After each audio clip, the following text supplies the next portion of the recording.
Hello everyone, a very very good morning to all of you and welcome to this channel. Guys, आज की video में भी हम discuss करने वाले हैं करंट अफेयर्स यानी कि समसामयिक विषयों पर आधारित कुछ इंपॉर्टेंट एमसीक्यूज को।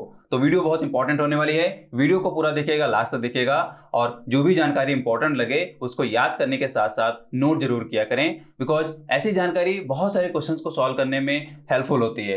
राइट, तो शुरू करते हैं हमारा आज का ये वीडियो और देखते हैं पहला सवाल। तो फर्स्ट क्वेश्चन है, Sheikh Saab Al Khalid Al Sabah has been reappointed as the Prime Minister of which country? Sheikh Sabah Al Khalid अल सबा को किस देश के प्रधानमंत्री के रूप में फिर से नियुक्त किया गया है? तो यहाँ पे ऑप्शन गिवन है सऊदी अरब, कतर, कुवैत या इराक। तो सही ऑप्शन जान लें, सही ऑप्शन यहाँ पे है कुवैत। जी, कंट्री का नाम आप अच्छे से याद कर लें, इंटरनेशनल पॉलिटिक्स के टर्म में ये पूछा जा सकता है। राइट, और जैसा कि मैंने आपको पहले भी बताया है कि जब भी किसी कंट्री को आप पढ़ें पॉलिटिकल रूप से, तो उसको आप अलग एस्पेक्ट्स में भी पढ़ लिया करें, यानी कि ज्योग्राफिकल पॉइंट ऑफ व्यू से भी पढ़ें, इकोनॉमिकल पॉइंट ऑफ व्यू से भी पढ़ें, और खास तौर पे इंडिया का उस कंट्री से क्या रिलेशन है, उसमें पॉलिटिकल रिलेशन किस तरीके से हैं, म्यूचुअल अंडरस्टैंडिंग किस तरीके से है, या उन दोनों के बीच में किस तरीके का व्यापार चल रहा है। राइट, और व्यापार में किसको घाटा हो रहा है, किसको मुनाफा हो रहा है, ये सारे एस्पेक्ट में जो आप पढ़ते हैं, तो किसी भी कंट्री से रिलेटेड जब क्वेश्चन बनना होता है तो जनरली इन्हीं फील्ड से बनते हैं, और जब आप इसकी स्टडी किए रहेंगे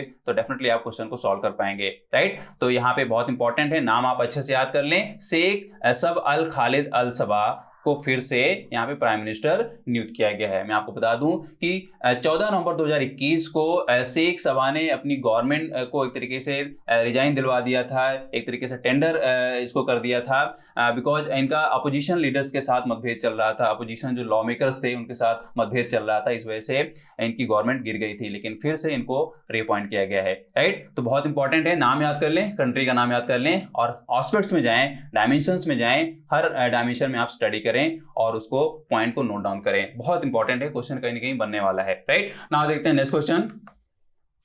Which has been declared as the most systematically important bank in the world as per the report of Financial Stability Board (FSB)।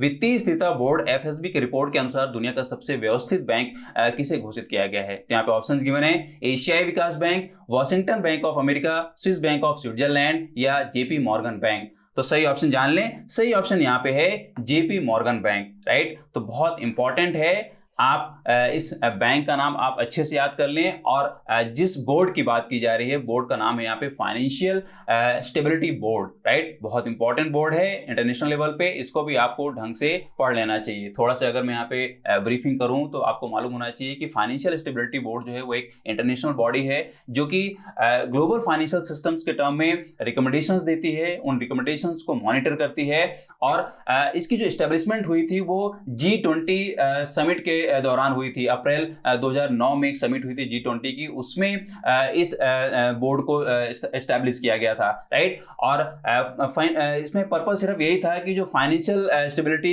Inclusions हैं, या एक तरीके से फाइनेंशियल स्टेबिलिटी जो फोरम है उसके सक्सेसर के रूप में इस बोर्ड को स्थापित करना था, ताकि ग्लोबल तौर पे फाइनेंशियल जो एक तरीके से स्टेबिलिटी है उसको किस तरीके से लाया जाए, उसके टर्म में क्या रिकमेंडेशंस हो सकती हैं, उनमें किस तरीके से मॉनिटरिंग की जा सकती है, ताकि एक तरीके से फाइनेंशियल स्टेबिलिटी आए। मतलब जितने भी ग्लोबल फाइनेंशियल सिस्टम्स हैं उनमें किस तरीके से स्टेबिलिटी लाई जा सके, उनमें किस तरीके से सुधार लाया जा सके, तो इस पर्पज से एफएसबी की स्थापना हुई थी। राइट, तो बहुत इंपॉर्टेंट है। और अगर हम यहाँ पे बैंक का नाम लें तो जेपी मॉर्गन को एक तरीके से, मतलब ये दूसरी बार यहाँ पे ये उपलब्धि प्राप्त हुई है। पहली बार इसको 2019 में टॉप पर रखा गया था, मतलब कि वर्ल्ड का मोस्ट सिस्टमैटिक बैंक घोषित किया गया था। राइट, तो बैंक का नाम अच्छे से याद कर लें, इंडिविजुअल बैंक के टर्म में भी आप स्टडी कर सकते हैं, और बोर्ड को आप डिटेल में जरूर पढ़ लें, बोर्ड के टर्म में भी क्वेश्चन कहीं ना कहीं बन सकता है। राइट, बहुत इंपॉर्टेंट है। नाउ देखते हैं next question. Which Scorpion class submarine has been recently inducted into the Indian Navy's fleet? हाल ही में किस स्टील्थ स्कॉर्पियन श्रेणी की पनडुब्बी को भारतीय नौसेना के बेड़े में शामिल किया गया है? तो यहाँ पे ऑप्शंस गिवन है INS Kalvari, INS Khanderi, INS Karanj या आईएनएस वेला।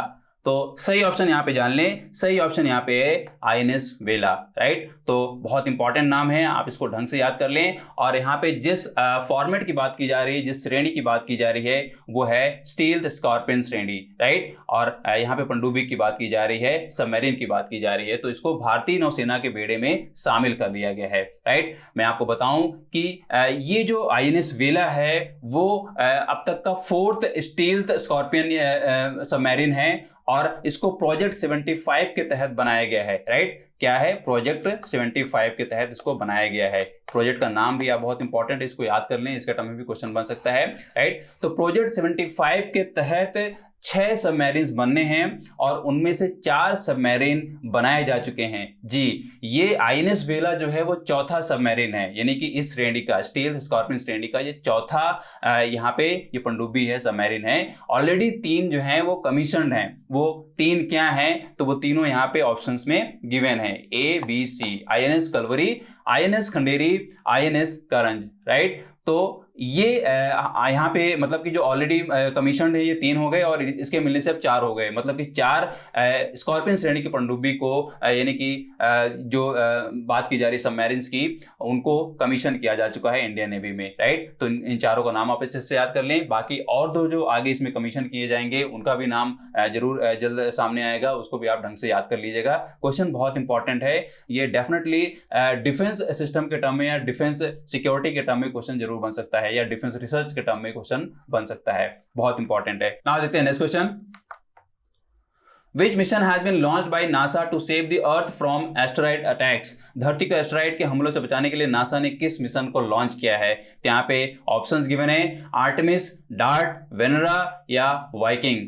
तो सही ऑप्शन जान लें, सही ऑप्शन यहाँ पे है डार्ट, राइट। बहुत इंपॉर्टेंट मिशन है एक तरीके से ये भी, और नाम बहुत इंपॉर्टेंट है, ये आप ढंग से याद कर लें। बाकी यहाँ पे जो ऑप्शंस गिवन है ये भी एक तरीके से मिशन है और स्पेस मिशंस हैं। ये क्या हैं, किसने इसको रखा है और इनका पर्पज क्या है, इसके डिटेल में आप जरूर जाएं। मिशन के टर्म में क्वेश्चन जरूर कहीं ना कहीं बनता रहता है, राइट। लेकिन हम यहाँ पे बात करेंगे डार्ट के बारे में, डार्ट है क्या और किस लिए शुरू किया गया है। तो मैं आपको बताऊं कि डार्ट का मतलब यहाँ पे है double asteroid redirection test. Double asteroid redirection test नाम से आपको समझ में जरूर आ रहा होगा कि यहाँ पे एस्टेरॉइड से पृथ्वी को बचाने की बात की जा रही है। मतलब ये है कि जो भी एस्टेरॉइड्स हैं, अगर वो पृथ्वी की तरफ अप्रोच कर रहे हैं, बढ़ रहे हैं या गिर रहे हैं, तो उनको हम एक तरीके से उनका पाथ कैसे चेंज कर पाएं या उनको कैसे रोक पाएं ताकि वो धरती में आकर कोई नुकसान न पहुंचाएं, राइट। तो उसी के पर्पज से एक तरीके से ये मिशन रखा गया है जिसका नाम है डार्ट, राइट। फुल फॉर्म आपको जरूर याद हो जाना चाहिए। डार्ट का मतलब है double asteroid redirection test, right. इसके टर्म में भी क्वेश्चन बन सकता है, राइट। तो इसमें बेसिकली नासा यही करने वाला है कि वो एक अपनी इच्छा अनुसार एक स्पेस क्राफ्ट को, जब भी उसको लगेगा कि कोई यहाँ पे एस्टेरॉइड पृथ्वी की तरफ अप्रोच कर रहा है, तो अपनी इच्छा अनुसार वो किसी स्पेस क्राफ्ट को उसमें क्रैश कराएगा।